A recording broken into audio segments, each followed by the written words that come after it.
যারা মানুষের কাছ থেকে শ্রম নিয়ে কাজ করিয়ে টাকা দেয় না, কিয়ামতের দিন তাদের বিরুদ্ধে মামলা দায়ের করবে কে? কে করবে? হাদিসে কুদসি সাক্ষী বিষ্ণু ঈসা ইসলাম বলেন, আল্লাহ তাআলা ফরমান, আনা খাসমুহুম সালাসাতুন আনা খাসমুহুম ইয়াউমাল কিয়ামা।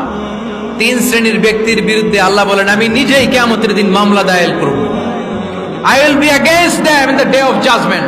Three categories of people I will be against them in the day of judgment. তিন শ্রেণীর লোক কিয়ামতের দিন তারা ছাড় পাবে না। আল্লাহ বলেন, আমি নিজেই তাদের বিরুদ্ধে মামলা দায়ের করব। এর মধ্যে এক শ্রেণীর লোক হচ্ছে রাজুলুন ইস্তাআজারা জিরান ফাস্তাউফা মিনহু ওয়া লাম ইয়াতি আজরা। একজন শ্রমিক ভাড়া করে তার কাছ থেকে কাজ নিয়েছে, কিন্তু তার পারিশ্রমিক আদায় করে নাই। এরকম আছে না নাই? দাপট দেখায় ইউনিভার্সিটির ক্যান্টিন গুলোতে। ইউনিভার্সিটির ক্যান্টিনে যে খায় মাগার বিল দেয় না, এরকম টাকায় যাচ্ছে না নাই?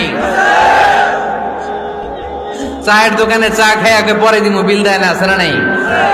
দোকানে যে পণ্য কিনে বিল দেয় না, পরে দিমু, আছে না নাই? কিয়ামতের দিন আল্লাহ তোরে মাস্তানি ছুটাবে, চিল্লা এখন ঠিক কিনা? আনা খাসমুহুম, আমি নিজেই তাদের বিরুদ্ধে মামলা দায়ের করব। কথাটা কার? এজন্য বিশ্বনবী বললেন, খবরদার, মেহনতি মানুষ, খেটে খাওয়া মানুষ, এদের দোয়া কবুল হয়ে যায়। আতুল আজিরা আজরাহু ক্বাবলা আন ইয়াজিফা আরাকুহু। খবরদার, বিশ্বনবী বললেন, শ্রমিকের ঘাম শুকিয়ে যাওয়ার আগে তাদের পারিশ্রমিক মিটিয়ে দাও। বিশ্বনবীর বিখ্যাত হাদিস, আতুল আজিরা আজরাহু ক্বাবলা আন ইয়াজিফা আরাকুহু।